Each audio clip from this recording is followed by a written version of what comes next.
online tó sọ pé only 215 ewé people have japa wèrè ni yín ẹ má jẹ́ ń ṣe pé ó ṣàárọ̀ kùtùkùtù please wá bọ́ sí blocking má bínú jọ̀ọ́ nítorí Ọlọ́run we are not fighting over here. This chat is not all about fighting. Share understand. Nobody is fighting anyone. Let me tell you something.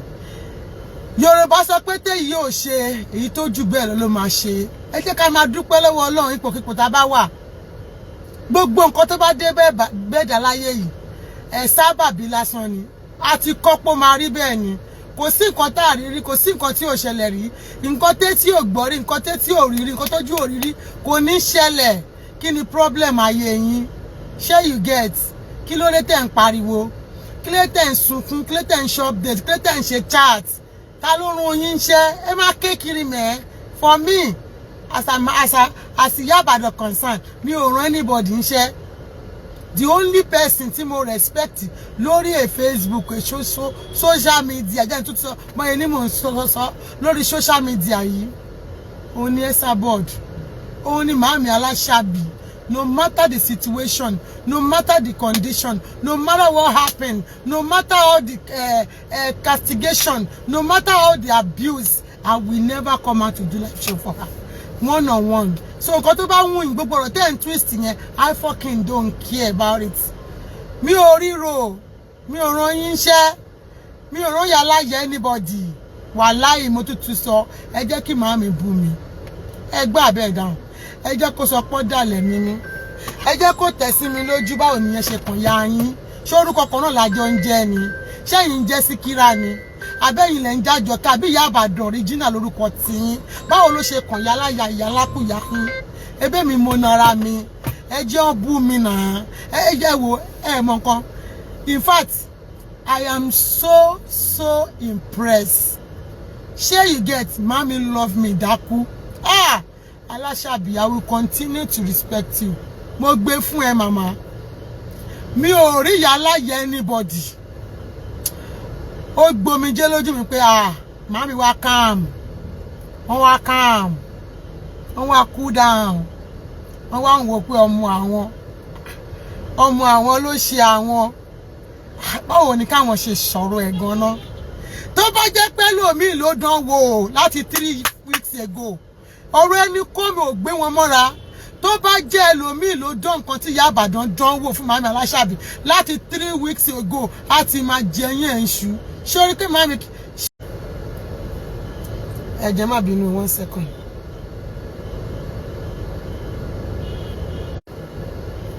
One second.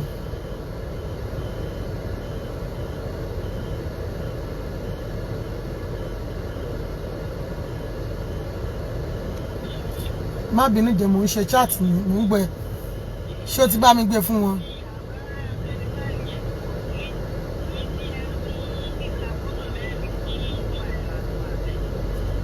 Èmi kò sáǹkárá mi lẹ́nu.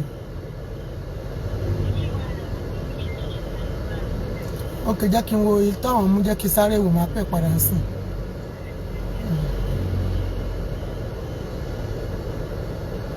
Ẹ jẹ́ má bínú mo sáré wo mẹ́sẹ̀jì ọjà tó wà ní ṣọ́ọ̀bù tó fẹ́ gba àkàrà. Okay, àwọn náà ni. Ẹ má bínú ẹ jọ̀ọ́. Ẹ má bínú ẹ jọ̀ọ́ nítorí Ọlọ́run.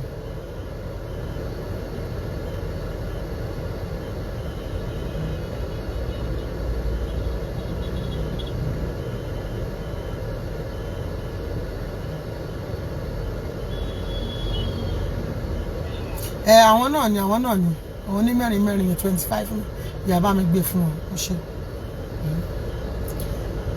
Ẹ má bínú mo pẹ́ kí n tó sùn lálẹ́ àná torí calls ti pọ̀ jù. Text message pọ̀. Ẹ jọ̀ọ́ nítorí Ọlọ́run mi ò rí onítọ̀hún. Sheriff mama respect Mama Aláṣàbí títí láéláé ni. Mo lè ṣe mistake. Yes, I made a lot of mistake. Ṣé mo lẹ́ni kankan táwọn èèyàn sọ fún mi lánàá. Ó yẹ kí n máa control anger mi. Tí n bá ń bínú mo ti máa ń sọ̀rọ̀ jù. So I guess that's what happened between me and the person that went to deliver message to Mama. Mo ti lè jam talk, mo ti sọ̀rọ̀ jù. But ẹ wá wo bí màmí ṣe treat ẹ. Wọ́n gbọ́dọ̀ má bú mi ni. Tó bá bú mi ẹ má sọ pálábòsí ni wọ́n. She got to come out to abuse me so that gbogbo ọkàn yín tó gbé sókè tó ń ru gburugburu kó lè wá sílẹ̀. Look at how calmness, look at the calmness in her yesterday. And let me say this to you, ọ̀rọ̀ yìí ti ṣẹlẹ̀ before my mom's birthday. Before Mama Lashabi's birthday, ó ti ṣẹlẹ̀. Ṣé mọ̀ pé 23rd ni. This issue happened on the 8th of March. Ẹ wá wò kí màmí tó wá sọ̀rọ̀. Ẹ rí pé ìfẹ́ yẹn pọ̀. Ẹ rí pé màmí love me. Ẹ rí pé ó fẹ́ràn mi. Ẹ rí pé ó fẹ́ràn mi gidigidi. Ẹ rí pé mo tóbi lọ́wọ́ wọn. Ẹ rí pé mo wúwo lọ́wọ́ wọn. Ẹ rí pé màmí ò wò pé my jara way. Yes, normal. She needs to say that. She has to say that she doesn't want to have anything to do with iyaibadan. Tí ó bá sọ bẹ́ẹ̀ á jẹ́ pé àbòsí wà láàrin wa ni. Tí màmá ò bá ṣe báyẹn á jẹ́ pé yes wọ́n ṣe nǹkan kọ̀ọ̀kan, but what the reason that pé wọ́n ṣàbòsí sí mi lọ́wọ́, and you can even hear her. Ó ní pé iyaibadan ṣẹ̀ mí rí. Can you imagine that? That statement alone touches my heart. Iyaibadan ṣẹ̀ mí rí. That shows igbe kò ṣe pé bí mo ń ṣe nǹkan kan fún mi àbí mo ń ṣe nǹkan kan fún wọn. And I'm so grateful. Ipe àwọn èèyàn méjì mẹ́ta tó kù wọlé pé àwọn máa ń bá iyaibadan sọ̀rọ̀ dáadáa ṣùgbọ́n kò sọ̀rọ̀ aláṣàbí láì darí. Gbogbo yín pátápátá ni mo fẹ́ bẹ̀. Màá bẹ̀ yín lẹ́yọ kọ̀ọ̀kan. Ipe kẹjọ nítorí Ọlọ́run kẹ́ dáríjì mi. Ipe kẹjọ nítorí Ọlọ́run kẹ́ má bínú sí mi. Gbogbo ẹ̀yin tẹ́tí wò pé you are so disappointed. Yes, honestly, you have to feel that way. Kí ni mo sọ? You have to feel that way because gbogbo yín ẹ fẹ́ràn mi gidigidi. Gbogbo yín ẹ wò pé no, this is the only person. She's a very trustworthy person. Ṣé rí ìgbà mi máa ń wà, èèyàn máa ń wà carried away. Ele ló kọ́ wa pé mama wà carried away ńgbà mi. Mama wò pé tínú bá ń bí ẹ bó ṣe gbé nǹkan yẹn ó yẹ kí n kọ́kọ́ lọ cool down. Ṣé bí ọjọ́ tí mo gbọ́rọ̀ yẹn ni mo pẹ́ nìyẹn. Tẹ́ pé ó ti do bí ọjọ́ kejì. Àbí tó yẹ kí mo ti bọ́kọ mi sọ̀rọ̀ ó likely kí má sọ. Ó likely kí má sọ. But mo finú wénú mo wá jẹ́wọ́. Yes. Gbogbo nǹkan tí màmí bá ní mo sọ bẹ́ẹ̀ lóòótọ́. But mi ò sọ ní sọ bàjẹ́.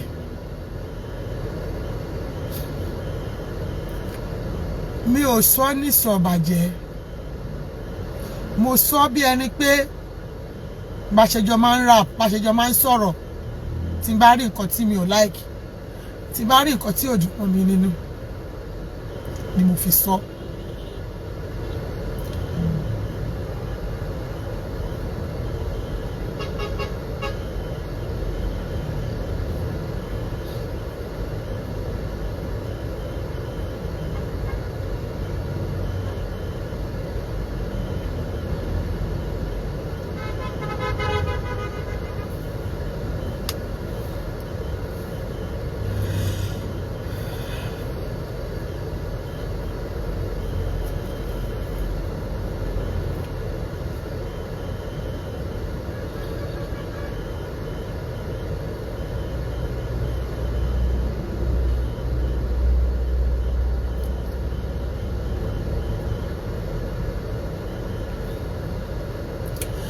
I made a mistake, the biggest mistake of my life.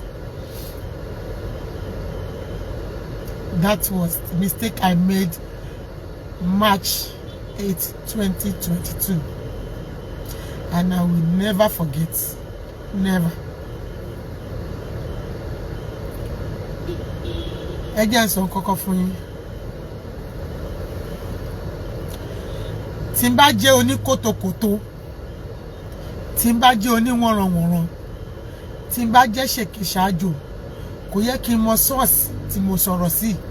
Ó yẹ kí n máa ronú pé àbí Táyé ni, àbí Kẹ́hìndé ni, àbí ọkùnrin ni, àbí but simply because mi ò kí n bẹ́ anybody sọ̀rọ̀ ju ẹni tá sọ yìí lọ. And we are so close. Yeah, there is nothing tí mi ò kí n bá wọn sọ. No, Queen Timi, no, I'm not going to do that.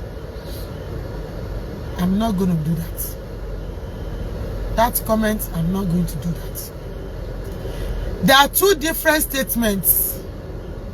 There is difference between gossip and color reporting or confession or korin nkan tó ń dùn ẹ́ tó sọ. These are two different things. Sure you get? Two different things ni. Ọ̀tọ̀ ni pé kéèyàn máa gossip nípa yàn. Ọ̀tọ̀ ni pé kó wò pé mo gbọ́ nǹkan báyìí kí ni ìdùn mi ayé mi o. Kí ló dé tí màá mi ṣe báyìí? Kò sọ fún yàn. Ó yàtọ̀. Ó kù sọ́wọ́ ẹni tó fẹ́ lọ interpret ọ̀rọ̀ fún ẹni tó fẹ́ jọ́ ẹ̀sùn. Ó kù fẹ́ ni yẹn ṣe máa digest ẹ̀ tó máa fi wò pé inú ló bí lágbájá fi sọ nǹkan báyìí.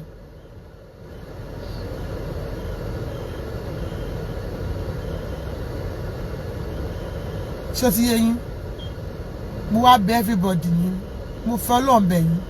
Ṣé mi ò ń bá sister Táwàkà ló ti sọ̀rọ̀ ni? Mo ń bá wọn sọ̀rọ̀. Mo Bọ́lájí Ekins dáadáa máa pè mí anytime. A máa sọ̀rọ̀ màá mi pé ìyá ẹ wo aṣọ tó wọ̀ wọ́ kí mi ò portrait wọn rí. Tínú bá dẹ̀ ń bí màmá yẹn máa ń sọ fún mi pé tí bá rí nǹkan bínú màá sọ fáwọn. But torí pé mi ò fẹ́ kí n máa báyàn méjì sọ̀rọ̀ ni mo ṣe choose èèyàn kan. But alhamdulillah rabbil alamin. Ọpẹ́ ló já sí. Mo dúpẹ́ pé mi ò go beyond this. Mo dúpẹ́ pé ó tètè ṣẹlẹ̀. Torí pé ńgbà mi máa ń wà o. Ìyẹn á ti sọ̀rọ̀ jù. Wá ti sọ̀rọ̀ kú ibùn. Ṣé mo gbogbo ọlá máa ń gossip? Tínú bá dẹ̀ ń bíyàn, a lè control anger jura wa lọ. Ó depends lé mood àtẹ̀yàn tó bá wà lẹ́gbẹ̀ẹ́ nígbà tínú bá ń bí ẹ ló máa fi lè control anger ẹ. Àwọn èèyàn kan wà tó bá ń bínú tó bá ríyàn sọ pé lọ ṣe nǹkan báyìí, they will go ahead and follow you. But all the same, ẹ bá mi bẹ̀ màá mi pé kó má bínú. Ẹ bá mi sọ fún wọn pé kó má bínú. Ẹni mo bẹ̀ wọ́n. Mo fẹ́lẹ́ dá àwọn ọmọ mo fi bẹ̀ wọ́n. Mi ní pé kó gbà mí padà o. Wọ́n mo kàn fẹ́ bẹ̀ wọ́n pé kó má bínú.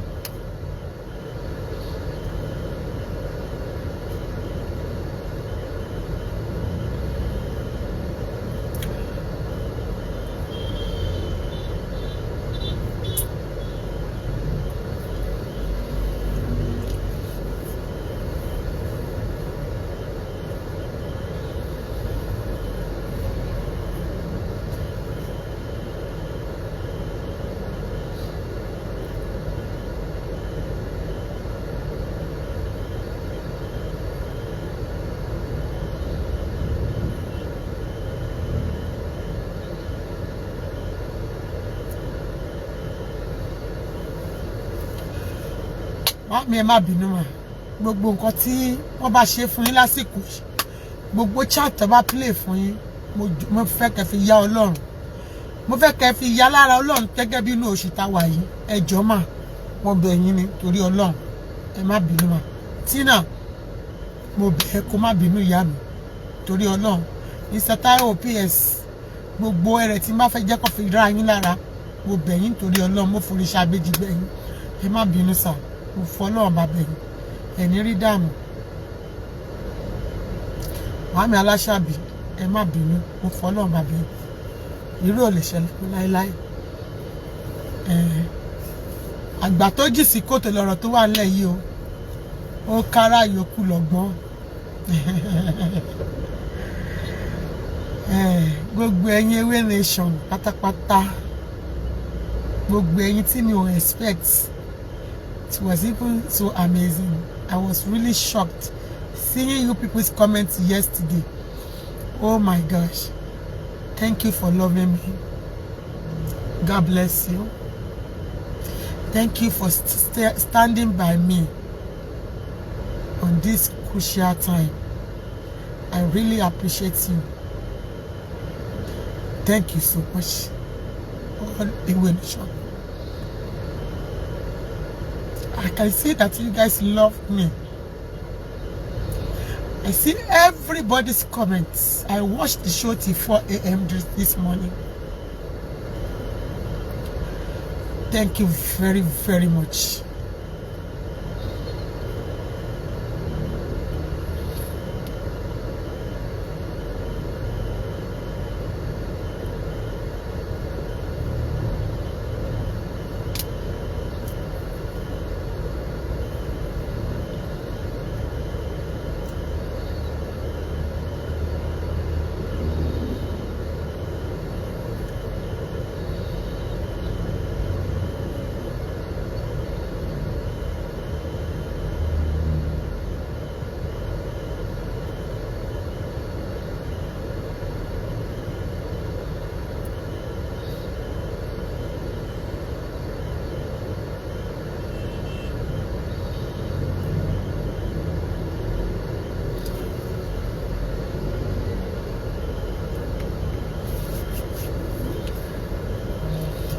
Thank you all for your call. I'm very sorry if you called me and I don't pick up my phone or trying to call you back. I'm sorry about that. The reason is I just want to keep my group smaller. What I mean by group, I want to be myself for now. So I don't want people to start calling me and then I started talking anyhow and then some people will come to recorded me. I'm sorry. I don't need anybody to call my phone. Sorry, I'm not saying this. I'm not being rude. I just don't want anyone to call me on this matter. God is already taking control.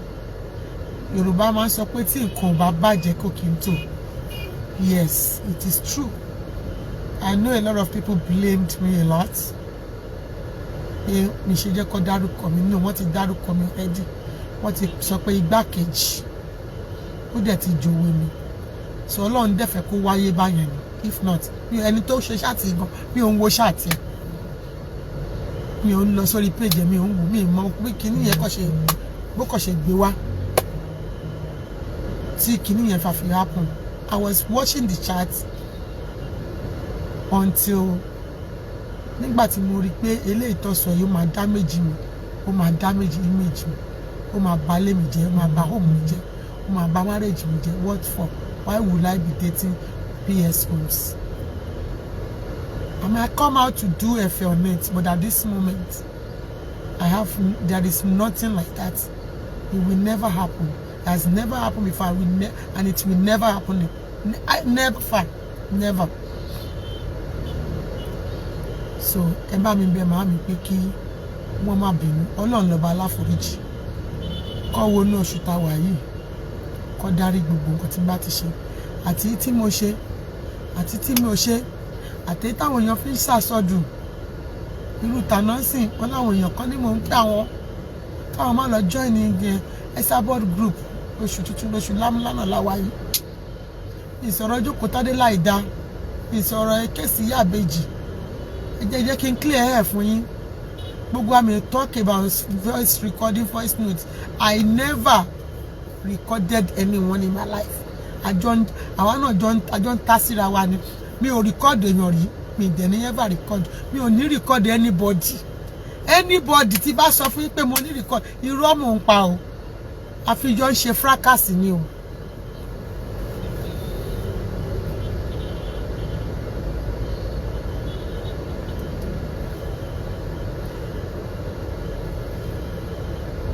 Mi ò ṣe kíni, mi ò record èèyàn rí o. Thank you very much. Mi ò record èèyàn rí o. Ẹ ṣé mo dúpẹ́ lọ́pọ̀lọpọ̀. Gbogbo èèyàn mi ewé tẹ support mi. Tó ń ṣe pé support mi support àbòsí. Tẹ́ fẹ́ kí nǹkan kó bàjẹ́. Ilé àtọ̀nà yín ò ní bàjẹ́. Ferregede Okete, let me block you. You're not here to cause drama. Sure you get. I can show you my phone. I don't even know how to record. I will never record everybody.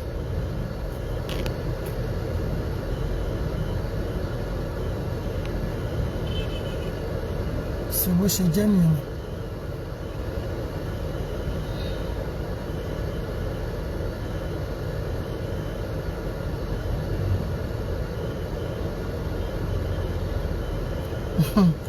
Ṣé gan ni mà?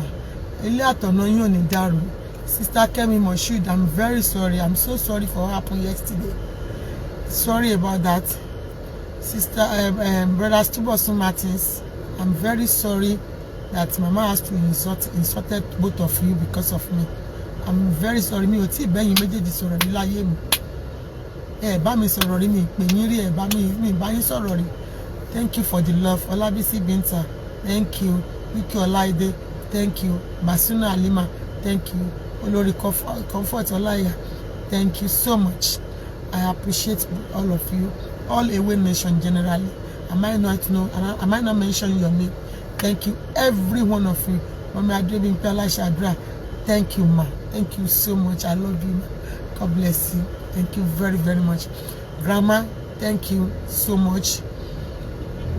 Gbogbo yín pátápátá ni mo kí. Thank you. Thank you so much. I really appreciate you. Thank you. I cannot even imagine. In fact, Ọlọ́run ní jẹ́ ká mọ̀ yàrá. Àná ni mo mọ̀ pé yes. Mommy love me. My light ala. No be say mo gbé omora. She truly loved me. No. Kò sí ẹni tó lè ṣe nǹkan tí mo ṣe yẹn tí màmá calm. Tó tún wá jẹ́ Sunday chat. Ọ̀gá o. Anyways, let me let you guys go. Mi ò lọ shop lẹ́ni because mo gbọ́ chat yẹn títí di 4 a.m. so mi tètè sùn. So ẹ ṣé gbogbo yín pátápátá ni mo kí o.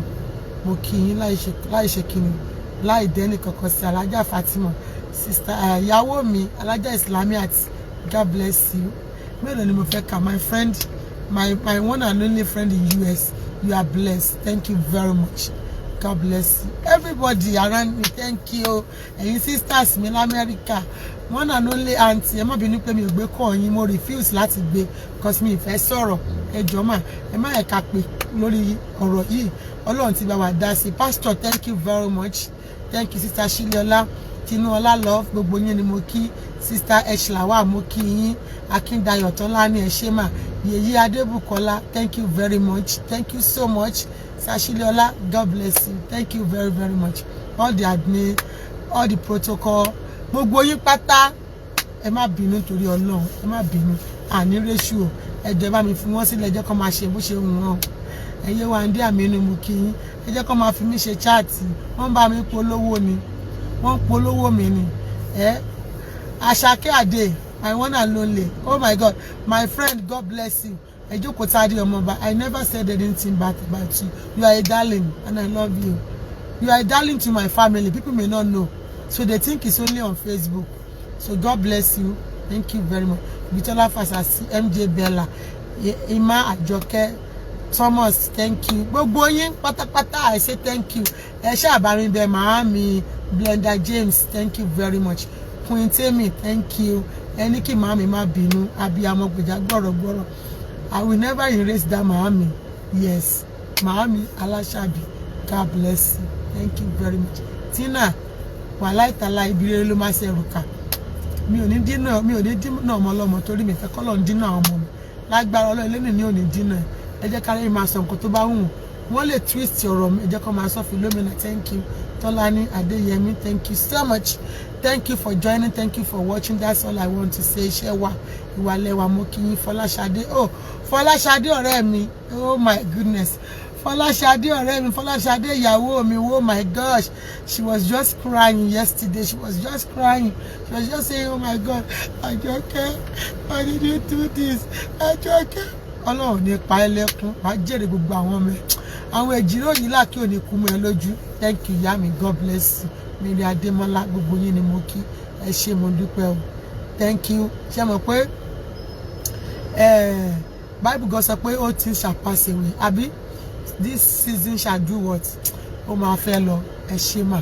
mo dúpẹ́ lọ́wọ́ yín Ọlọ́run tó fi ìfẹ́ mi sí yín lọ́kàn kò ní pa náà fẹ́ náà even though bọ́yé sọ ó fẹ́ fi wá ta léèsì ẹ̀ at least mi ṣàfihàn lọ jalè Bisola Goro thank you very much ẹ ṣé mo dúpẹ́ mọ́ ṣẹ́rí mi ṣàfihàn lọ jalè Dorcas Okete Titans thank you mi ṣàfihàn lọ jalè fẹ́ fi wá ta léèsì nìyẹn náà tó glory ó tó kínú yín máa dùn pé mò ń fi yín yọgàn mò ń sọ pé olórí ire ni yín olówó ni yín mo táàpù ògo yín ìyẹn náà Ọlọ́run rí gbogbo yẹn náà ó jẹ́ kí màámi ṣe kíni màámi dẹ̀ calm ojú wọn wá tutù lánàá yẹn màámi ni ló máa ṣe nǹkan báyìí wàá máa pè wàá máa fi ẹlẹ́ kó máa rojọ́ alihamdulilayi rabbil alamin alihamdulilayi rabbil alamin alihamdulilayi rabbil.